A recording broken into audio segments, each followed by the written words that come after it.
He practiced today. That's all I'll say. We're going to make a decision on what's best for the team and what's best for him. It was close last week, but he wasn't ready, and we didn't want to put him in that situation. We need him for the rest of this year and for the rest of his career. So the key is going to be is if there's any added danger to further or more injury. You hear a lot about Michigan's defense, but what's jumped out to you when you've really zoned in and watched it? They know what they're doing, and they play really hard. On top of that, they got some really good athletes on that side of the ball at all three levels. Teams have a hard time running the ball against them, and they do a great job taking away easy throws and playing tight coverage. So you have to earn what you get against them. Scott, when you looked at the offensive line play against Troy on film, what did you see? At times we did things well. It's kind of like everything else that's going on right now. At times we did things well. At other times we didn't, and it cost us. If you're going to move the ball consistently on offense, you have to have 11 guys execute well better than 90% of the time, and we're not there yet. We're at a point where we're doing things right 70-80% of the time, and the other 30 or 20% are biting us and costing us drives. And it's not just the O-line; it's everybody on both sides of the ball and special teams. You guys are top 25 rush offense and rush defense. Usually teams aren't 0-2 after being that way. I know you've talked about the little things, but are there specific areas you pinpoint and say this is the thing that we have to work on the most? If it was as simple as pinpointing one thing, I think we'd be ultra focused on that. But it's details, and that's been our message to the team last week. It'll continue to be our message to the team, and it's not just on the field. It's deciding whether or not to make it to class, and deciding whether or not to be dressed the right way at meetings, and deciding whether or not to go home and go to bed and get sleep instead of doing something else. Champions make good decisions in every single decision that they have. Average people, average teams don't make those decisions, and little things lead to big things, and we're going to get it right. Don't care how long it takes and what we have to do. We're going to make those little decisions matter, because the little decisions and little mistakes are what cost us a couple games. Are the penalties one of the details you're talking about? The 10 penalties each of the first 2 games? Yeah, we look like an undisciplined team right now with a lot of the penalties. Now, some of them got corrected this week, and then other ones popped up. But too many mistakes, too many penalties, too many bad plays. I did see a great practice day. I saw guys practicing with an intention to be great. I thought it was our best Monday. It's just kind of a different mindset today, and I hope that carries over. You mentioned after the game if a guy didn't feel like he wanted to be on this ride to get off now. Has anybody got off the ride, I guess, since the start of the season, or has any of that happened? No, it's nothing like that. I just want to get ahead of it. You know, coming into Nebraska and hearing about how things went down last year, I want to make sure that nobody decides to go off on their own. We're all in this together. There's a lot that had to be fixed. We fixed a lot of it. There's still a lot more to be fixed. You know, typically it's older guys. If you're going to have some frustrating things happen to you at the beginning of the season, that they're bought in, but not completely, and that's just what I don't want to see. I want to see the old guys doing things the right way, training the young guys. Everybody just fighting harder, and it's going to take more discipline, more attention to detail than these guys have done, and then that we've held them accountable to yet. Scott, how do you keep their spirits up right now? I think their spirits are okay. Judging off practice today, probably better than mine. Nobody likes to lose, and you know, I kind of feel like we're snake bit with some of the things that have happened to us at the beginning of this season. But again, that's the cards that were dealt to us, and we got to find a way to make it happen. But right now, I think the guys they're not in bad spirits. They're just frustrated, and they want to change the results. Scott, what's your level of surprise with the amount of mistakes there's been as you think back to August? Was there any indication that this team might be a little undisciplined? Yeah, there's a lot of things. I think accountability is something that a lot of these guys have been missing as a team, and we're trying to instill that, and it's going to happen. And whatever we have to do to make sure that we're doing things the right way habitually, so those things become part of who we are, and then in the heat of the moment when we need it the most, we're going to fall back on our training and make those good decisions. You were at Oregon, you faced Harbaugh a couple of times. He said today in his press conference, you guys have mutual friends in the Stanford circle. So what's your impression of Coach Harbaugh and the way he plays, the way he coaches and his team? He's a good coach, obviously, and his teams play hard. I know that. They're going to be well coached, disciplined, and play hard. And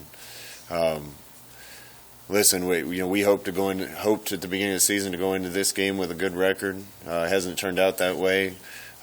This one's going to be more of a challenging game than the two we've played so far. This team's considerably better, in my opinion, than the two teams we just played and didn't beat. So this is a huge task, and we're going to have to play a perfect game and get a lot better in a week to come out on top in this one. But that's how the kids are practicing, and looking forward to it. Is there a formula that he had at Stanford that he's carried over to Michigan, style of play, or something that you particularly respect about the way his team play?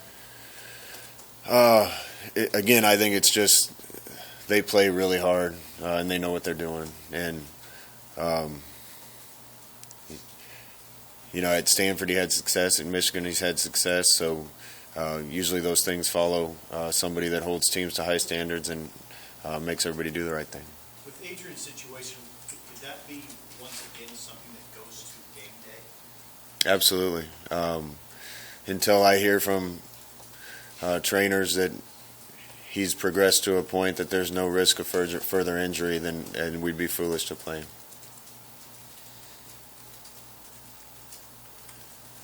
What did you like best about Bruce Washington, about what he brought to the table? Mo's a big play waiting to happen. He's just young. I think the fans are starting to see some of the things that he's able to do. Again, the unfortunate thing for Mo is we didn't get him in and admitted to school until late, and he didn't have the advantage of a summer conditioning program and being around the guys to learn scheme. So he's done a great job coming in and doing what he can. He's a really talented kid.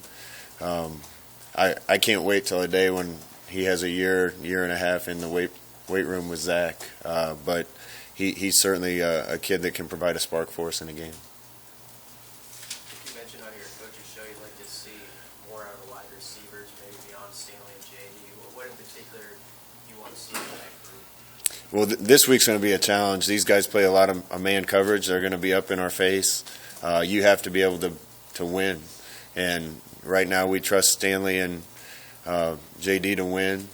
We need more guys to step up. And I think it hurt us a little bit at the end of games, these last two games, because we've had to play Stanley and JD a lot. Anybody would get tired as much as we're playing those guys. So we need more depth there, more guys to be consistent so we can get them on the field and keep them fresh. How close do you think you are there to get what you want out of that? We're close. There's a bunch of guys that show really good things. Andre Hunt's been good since he got here. He's just got to take the next step. Woodyard's been good since he's got here. He's got to be more consistent.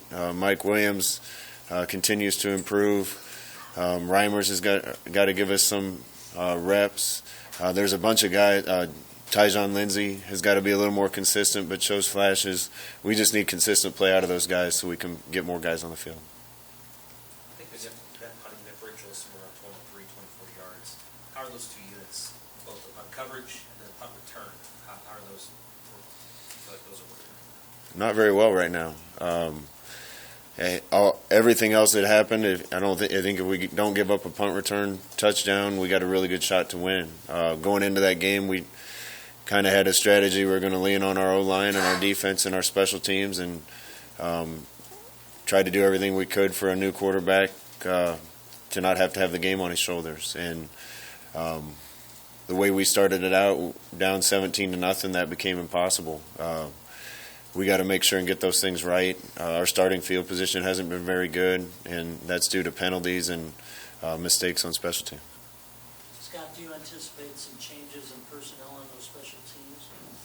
Potentially, but that'll be every week. I'll tell you this, no matter what happens, we're going to be who we are, and we're going to do what we know works. And nobody's going to panic. We're just going to work.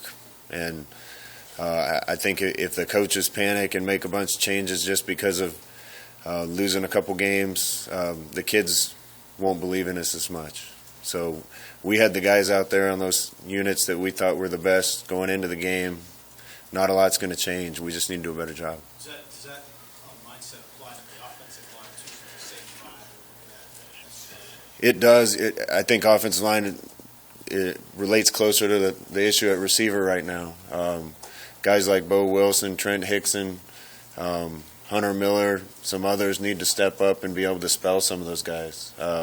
We got tired on the O-line, particularly at the end of some of the long drives where we're going fast and we didn't quite have the edge that we had at the beginning of the drive. And more guys that are able to play will help us. So we just got to keep bringing them along as coaches. Is that really critical, Scott, this week going up against a defensive front like Michigan has? We're going to have to be at our best, judging off what I've seen on tape.